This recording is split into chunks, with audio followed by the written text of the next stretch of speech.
In response to the growing concern in the society over the rising incidence of drug abuse, cultism, ritual killings in the country, African Faith and Justice Network, Washington, D.C., in collaboration with Catholic Caritas Foundation of Nigeria, African Faith and Justice Network Nigeria, and Dominican Justice and Peace, organized a 3-day workshop on the theme, Tackling Drug Abuse, Ritual Killings, and Cultism in Nigeria, Fashioning a Better Future with Our Youth, from the 17th to the 19th May 2022. 2. The workshop, which was held at the Resource Center of the Catholic Secretariat of Nigeria, Durumi, drew participants from various stakeholders, including state actors, church leaders, and women groups, youth bodies, academia, and non-governmental organizations. There was also high-level participation from key government agencies, National Orientation Agency, National Agency for Prohibition of Trafficking in Persons, NAPTIP, National Drug Law Enforcement Agency, Federal Ministry of Justice, Ministry of Women Affairs, the Nigerian Police Force, Nigerian Universities Commission. 3. We listened to contributions from experts on the subject, including 2 panel discussions facilitated by Channels television personnel that featured relevant government agencies and civil society organizations involved in addressing the issues, including representatives from organizations who have experience in working with addiction. 4. The input from experts paints an alarming picture of the problem. We learned that from a recent data, about 14.3 million Nigerians between the ages of 15 and 64 had used psychoactive substances other than alcohol and tobacco. That about 10.6 million were using cannabis, and 4.6 million were hooked on prescription opioids, while 2.5 million men and women were hooked on cough syrup containing codeine. We learned further that the problem was most common among those between 25 and 39 years. 5.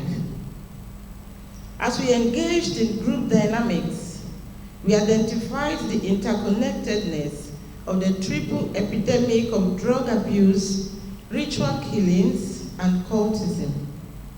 It became clear, too, that drug abuse was the hinge on which the others thrive. This problem has assumed an alarming proportion that threatens the very fabric of society at all levels.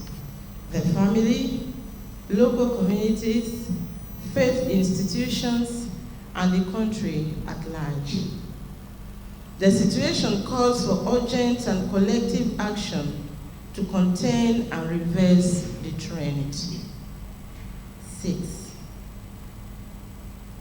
As we analyze the problem further, it became clear that some of the factors driving this problem include breakdown in family systems and family values, the craze for certain wealth in the society, inadequate security systems in tertiary institutions, and poor implementation of existing laws and guidelines.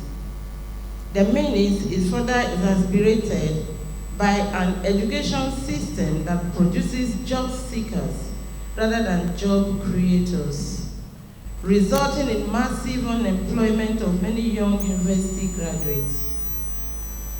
We noticed, too, that in addition to harmful cultural practice, there is a failure of judiciary system to hold culprits accountable, thereby allowing the reign of impunity.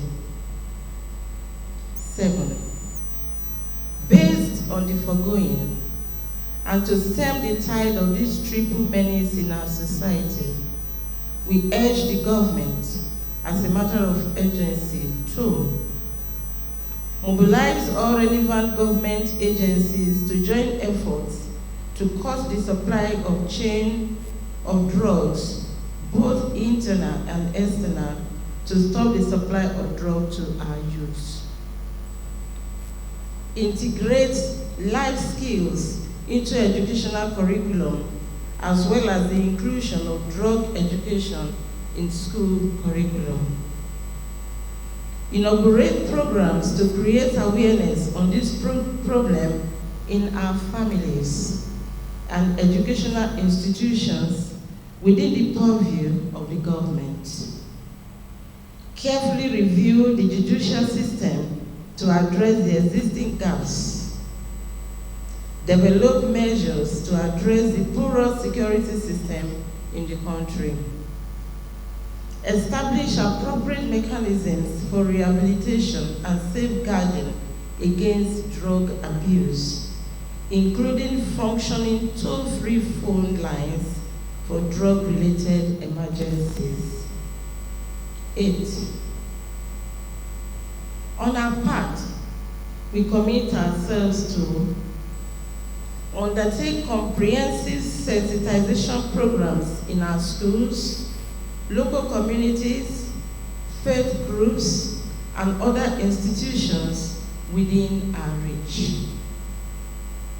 Continue to reach out to those affected by the menace, and where possible, provide rehabilitation to the extent of our resources. And finally, work with parents to build their parenting capacity that enables a trusting environment in the family. The sisters have no kids. Yeah, they're not married to a physical person, but married to Christ. But they are concerned about the welfare of the youth. And we are the parents of those youths. And we're talking about the capacity, increasing the capacity of the parents to do their work. We can always say that the parents, a good number, are trying to do their work in the families. But remember too that the parents are also overwhelmed by the circumstances of the day. The institutions that are of assistance to parents are not functioning optimally. The parent and the parenting responsibility of a mother, of a father, is not in itself exhaustive for the overall training of a child. There are other agents interested and needed. What is the agenda for the schools, for the churches, for the neighborhoods, for the government itself? We are in a society where the government is deaf and dumb and unable to cater for its citizens. And therefore parents are under the weight of poverty. And when they're so busy with looking for food to put on the table, the moral development and formation of their kids are allowed to wane. And so it is a precarious condition. And that is why sisters and priests who are not really parents as such are taking the roles of parents, educating and catechizing. And so it is our collective responsibility. It's not just about the parenting capacity. Some are already overstretched, especially among some families where the men allow the responsibility for the woman alone, where some men are drunkards and abandon the responsibility to only the woman, and the woman is not gainfully employed. She ekes out a miserable living and takes care of the kids. And again, the kids themselves, some are also not teachable today.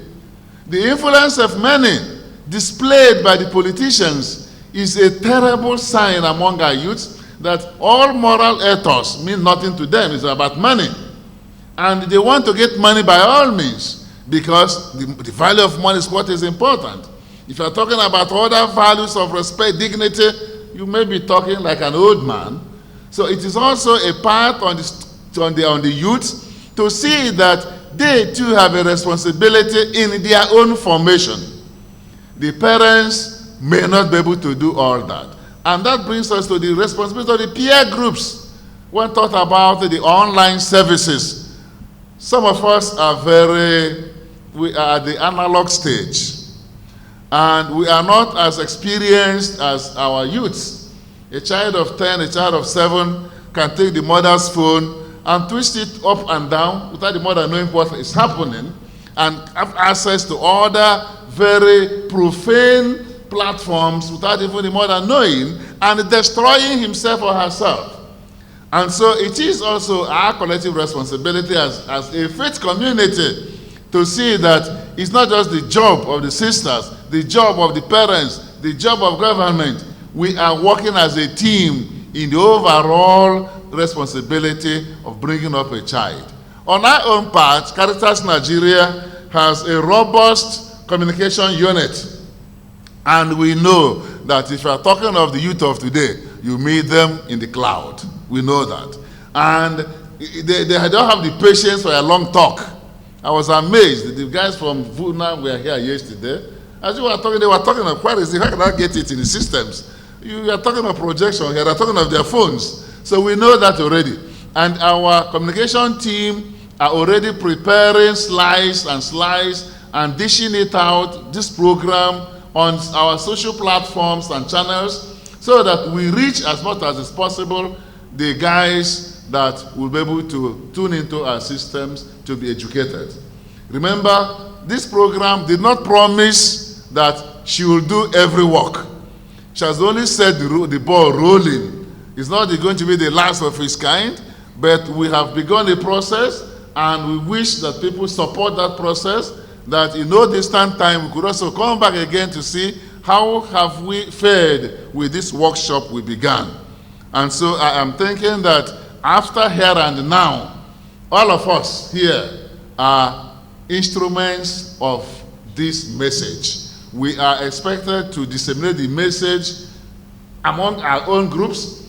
Most of us have their own platforms, group platforms. Send the messages of this conference into your own private platform among your friends. Let the message go out. Then at other fora we have the sisters in their various communities and the place of apostolate in the schools where they work and in the hospitals. I trust their resilience and their commitment. They will always do their best. They will always do their best. They will also be able to contact those who live in parishes, when the parish priests are able also, who are also working in the same direction to see that visibility is given to this activity. In the end, we can only plant as Paul planted, but God gives the increase. Thank you.